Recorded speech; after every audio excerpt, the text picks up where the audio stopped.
And hello everyone, and welcome back to Final Fantasy XIV Orzia, back in the good old Final Fantasy XIV. We're back. This is us right here. We're back. Anyways, today we get to have some fun. We actually get to go out into the world and kill stuff, which is going to be cool. Yes, Western Theme. We have to go out that way. All right, so let's go do it. We pretty much did as many... Is Hatching Tide over? Oh man, Hatching Tide is over. Shit, I missed it. It's been a while since I've played. After I recorded the last couple episodes, I put it down and I didn't really pick it back up for a while, just because I've had other stuff to do.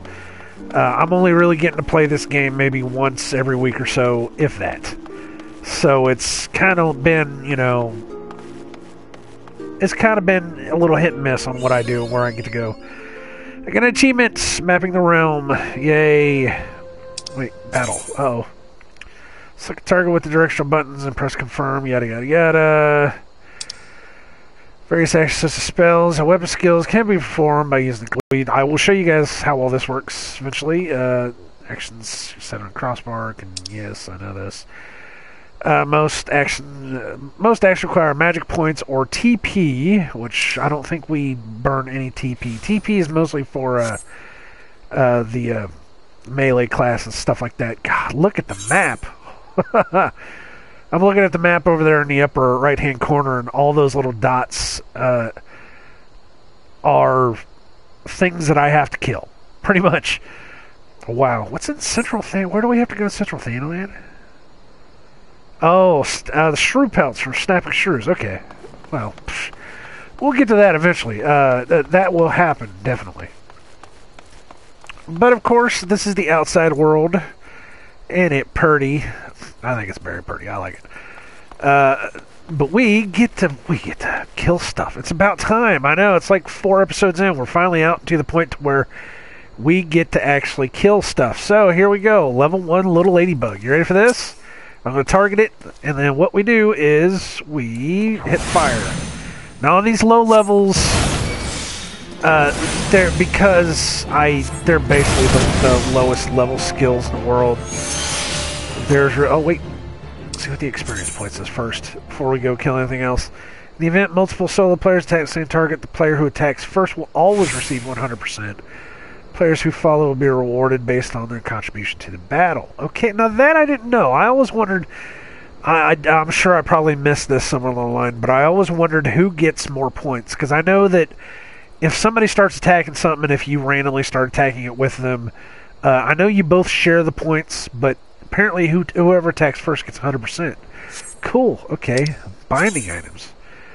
Item which you have equipped is now bound to you, yes, and you can no longer be traded or put up for sale. Most items can be sold and traded freely before they're used in battle. Yeah, so basically what happens is as you use the stuff that you're wearing, it becomes bound to you. And the more it binds to you, the more effects you get out of it. And I think it also has to do with you can put materia on it, which will help you. I don't remember exactly how it all works. We'll see the little pop-up things as we go, but let's burn out some more of these guys. Burn, baby, burn.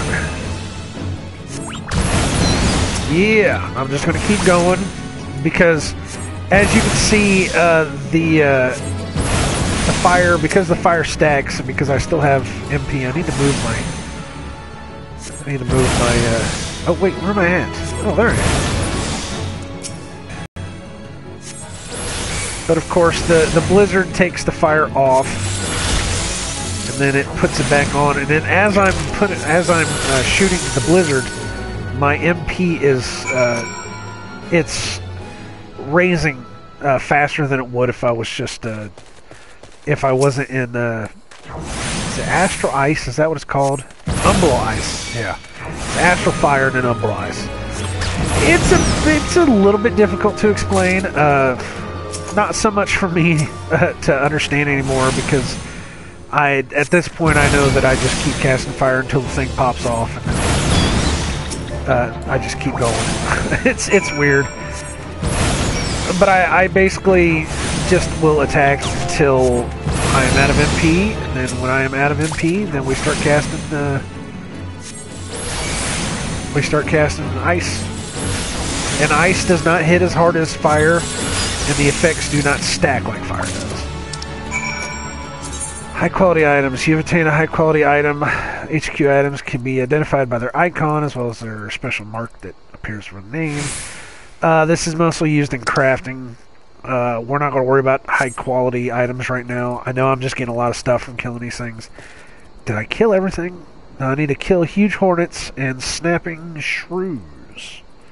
Alright, what am I low? Level 3? Alright, by the time we get back into Ul'dah, we should be back up to level 5, I think. I would hope. I don't know. Let me see where we're supposed to go. Central Phandelin. Now, if we run over here, we're going to start seeing some monsters that are a little bit bigger than what we are. And these are fates, level 5, which if I went into the fate at level 5, I could run the risk of getting killed. I'm not going to take a fate right now. I will do a lot of fate grinding, which is the easiest. For me, it's the easiest way to level up, is fate grinding.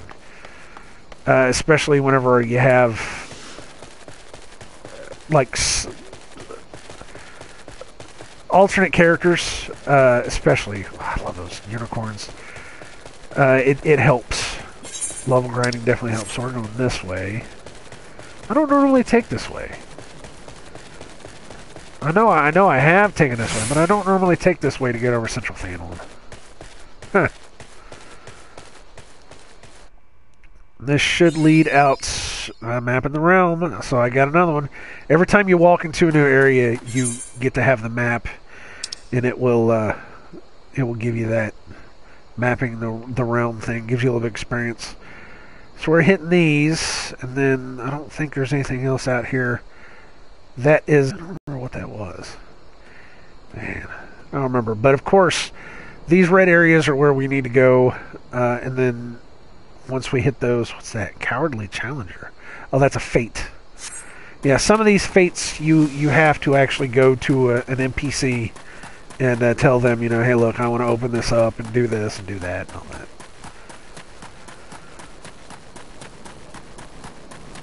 So how in the world is everyone doing as I run across the Central Phandelin? It has been a long day for me. It has been a long day for me. My voice, I'm surprised my voice has not given out on me yet.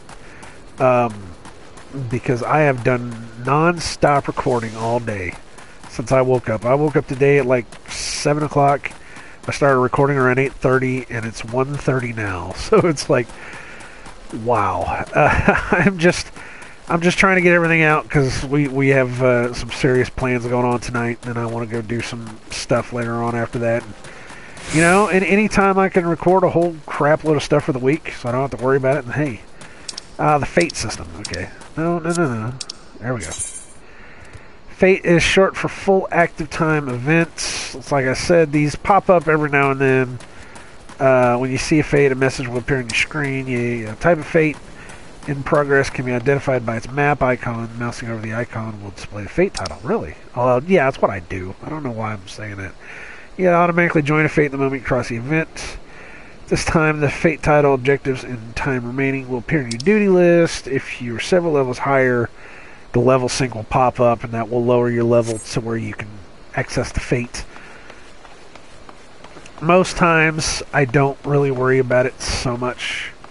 What are those? Oh, those are the new icons. Yeah, they got these new icons to where it'll tell you if it's something that you need to harvest for a certain quest. Which again, I haven't really ever seen these because most of them on my main character, I am so far ahead on the levels that it's like, you know, I don't need to worry about going out and gathering this stuff, It's cool that they put that in there. You know, it really, really helps you, identify, oh yeah, I need to go kill these things because I need that stuff. Yeah, what am I supposed to kill in here? Snapping shrews and shrew pelts from snapping shrews. So where the hell is snapping shrews? Star marmots, huge hornets. Oh, I'm going this way. I'm going the wrong way. Of course, I got 2 quests up there that say that they're ready to be turned in, so we'll get to that point. Here we go. We're getting up to it. And this is the low level stuff. I mean, this is the... Oh, wow. Level 12 giant tortoise. Yeah, we're not touching him. This is the stuff. This is all first level stuff. Most of the stuff will not kill you. It will just annoy the shit out of you. So, you know... Oh, I didn't kill him. Really? Well, that's interesting. There we go. Now, level 4, woot. And I got transpose. Alright. Transpose basically lets me go from astral fire straight over to umbral ice without having to cast anything. And I'll show you how that works here in a second. Ooh, come on now. Alright. Actually, I'm going to go ahead and put it on. This way, whenever you get done with a fight and you're like running to the next fight, you can automatically go into umbral ice and start replenishing your HP without having to worry about attacking anything else. It is mostly good for dungeons. I have found out whenever you get done with like a big fight, or even like a medium trash fight, just coming through and, you know, hit transpose and then running on, it helps so much. It really, really does. See, what I can do is I can do that, and then I can hit more ice. I think that should be it. Am I done? Yes, everything is ready to go. All right. There's actually a lot of people running around out here. I know this is one of the areas where you come around and, you know, you'll be able to farm for, you know, rocks and stuff outside of these. I don't remember if you chop these trees or not.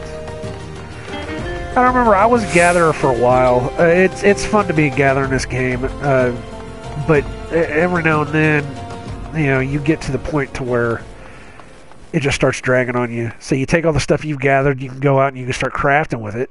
But eventually, while you're crafting, you just run out of everything. So you got to come back through and you got to do it all over again. And it's not the worst. It really isn't. There's a couple of... Let's go in here and see what these are. It's not the worst to do. It's actually really fun, to be honest with you. Before we turn those in, let's go ahead and turn the other stuff in. So where are we going? Let's go to Thaumaturge's Guild first. Report to Kokabuki. Oh, that's going to be a lot of talking, but we'll go ahead and do this.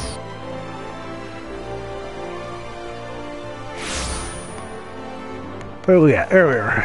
Sorry, I did a little yawn. Holy shit, I'm starting to get tired. Holy shit. So what was this guy? Aramis. In the name of science. The blood. Have you brought it? Yes, that's the marmot blood. Yes, yes, this shall serve nicely.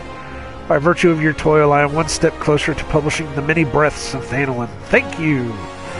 Take this as recompense. Recompense? Oh, God. Go now and may the traders smile upon you. Alright, so, we get to choose what we want. I don't ever go for these bronze pieces. You'll get tons of those, and they're only good, really, for selling. But this is for a Disciple of War, which we are not. This is for all classes. Hempen Hat, which intelligence +1. Yes, please. And thank you very much. So your armory chest basically is where they put all your armor and stuff like that. It takes up a lot of space. Yes, it does. All gear purchased, crafted, and found is automatically stored in this chest. Yada, yada, yada. Armory chest can be accessed at any time by selecting the character from the main menu followed by armory chest. Alright. So, it should have put it into the armory chest. Why can I not? I'm not level 5 yet. I'm still level 4. Oh, poop. Poop on that. Wait, there's a ring down here. What's this ring? I think this is my humoring. Is that right? Ring of Fortitude. Yes, that's the one thing you start with. I don't know if I'm actually wearing it or not. Left ring, weathered ring, soul crystal, right ring. Holy shit. Ring of Fortitude, critical hit rate. Well, we might as well do it. I mean, hell. But I don't really have anything else that I can put on right now, so we will leave it as it is. Nothing offhand either. Alright. That's all stuff that we'll get to eventually. It all starts coming back around and going through, and, you know, you just... It's a lot of explaining right now, and I don't feel like explaining it. You have the satisfied look of a mage who has utterly vanquished his foes. Nicodemus, I formally welcome you into the Brotherhood of Thaumaturges. Woot woot! The purpose of this trial was to gauge your capacity for wielding thaumaturgy, an innate quality the limits of which are bound by the level of etheric energy flowing through your physical being. Yeah. Aether, the very stuff of life, exists within all living creatures to a greater or lesser extent. Remember this, for it is the most basic law of arcane manipulation. It is the force. It flows through us and surrounds us. Now, I have here a tome that shall serve you as a hunting log. I love the hunting logs. As the name suggests, its pages are to be filled with records of the enemies you slay. The log also contains the names of such adversaries that will challenge and improve your skills as a thaumaturge. As your experience grows, so shall your reserves of thaumaturgical endurance. The wellspring of your magical might will also swell, giggity, in response to moments of extreme terror and duress. When you find yourself seeking greater challenge, when next you crave the thrill of exquisite fear, that is when you shall know the time. I'm going to start, like, talking about, or using his voice like the penguin, because, you know, alright. Next thaumaturge quest will begin from Kokobuki upon reaching level 5, which we may or may not hit. No, we're not going to hit it. Alright. So we got raisins, and we got a shield. Alright. So yes, we can raisins. Use a shield. So the hunting log is basically every level or so you can start hunting different stuff, and it gives you experience. I love the hunting log just because it gives you experience. And this is all... They have this little thing up above their heads. You know, it helps. Believe me, it helps. So on the offhand, we have shield now. That way we don't have to worry about getting hit so much. It doesn't help so much, but it does help. Believe me, it actually helps a fair amount. Alright, so let's go to... Where are we going? Pugilist Guild, Gladiators Guild. Let's just go this way. I was going to use the Ethernet, but so weird to say that. The Ethernet, but I figured, nah, we'll just go this way. See what's up. Did they change the signs? I think they changed. These are new signs. I don't know. If anybody's watching this that's ever played this before, tell me if they put new signs out, because that looks different. I like it, though. I think it's cool. I just don't ever remember it being there. Jajakuta. Back already, are you? Come, let us see what you brought. Here's your shrew pelts. Exceptional! These are fine shrew pelts indeed. Well done, my friend. The Pugilist Guild is among my largest clients. I fear what would have come to pass had this order been delayed any longer. Take this, huh? You've more than earned it. Alright, so Disciple War, which we are not, and leather sandals, which again, intelligence +1. As a black mage, that's what we're looking for, is intelligence. Speaking of which, do we have any attribute points that we can... No, we don't. Because apparently we haven't gotten that far yet. Maybe we gotta hit level 5. Maybe that's where it is. Alright. Hey, you know, sometimes they won't let you touch anything until you get to a certain level. So, it is what it is. But, well, we got 2 here. We got to turn that 1 in. We said we were going to turn them in first, so let's go turn them in first.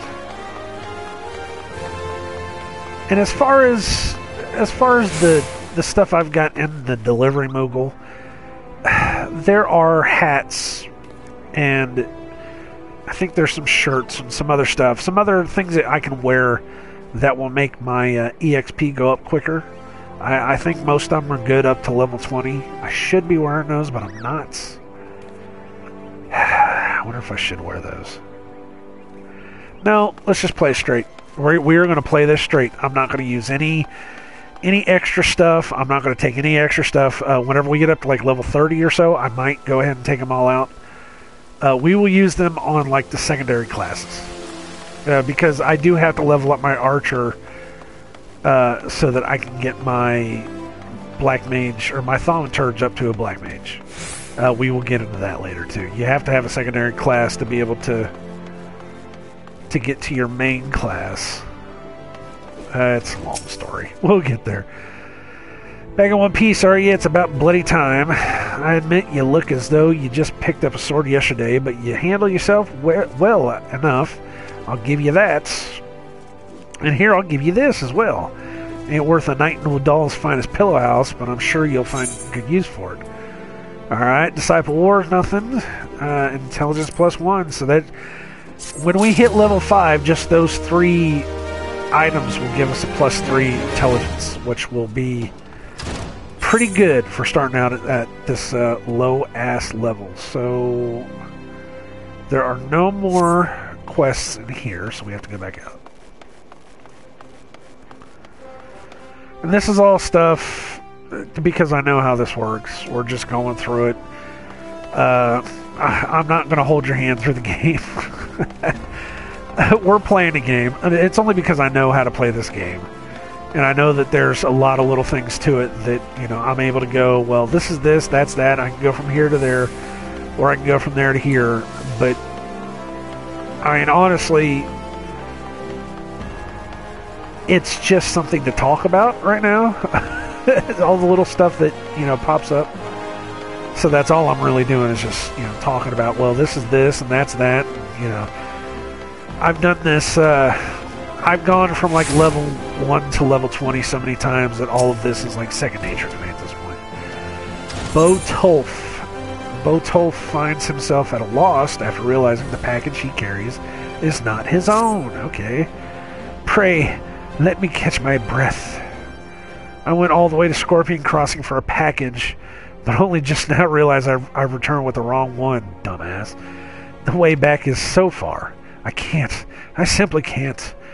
Would you make the trip back in my stead? I'm sure some poor soul at Scorpion Crossing is missing this package. I haven't the breath left to tell you the way. Go and see.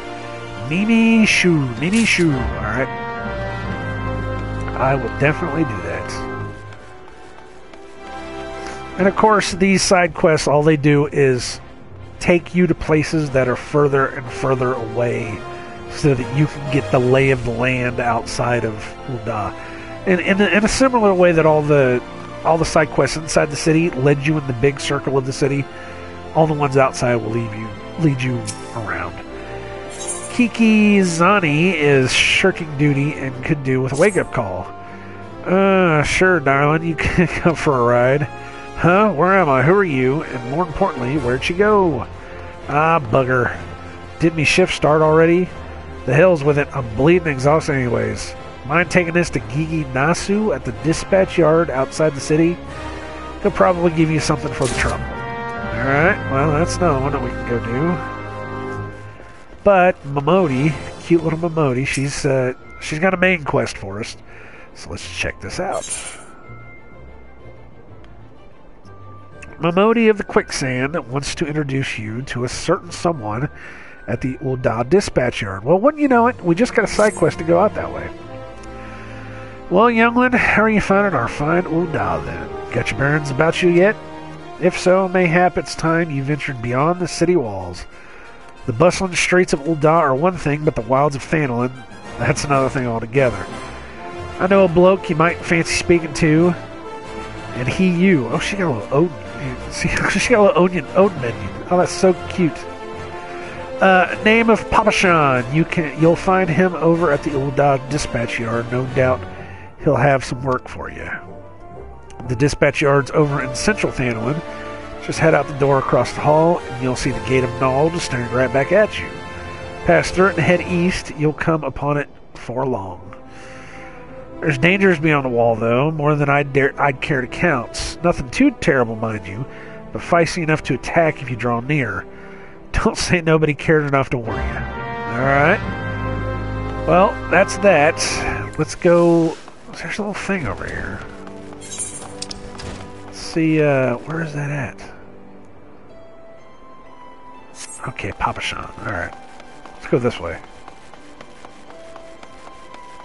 There's a lot of these doors that are closed. When I first started the game, a lot of these like closed doors like that one, I always thought that they were eventually going to open these up.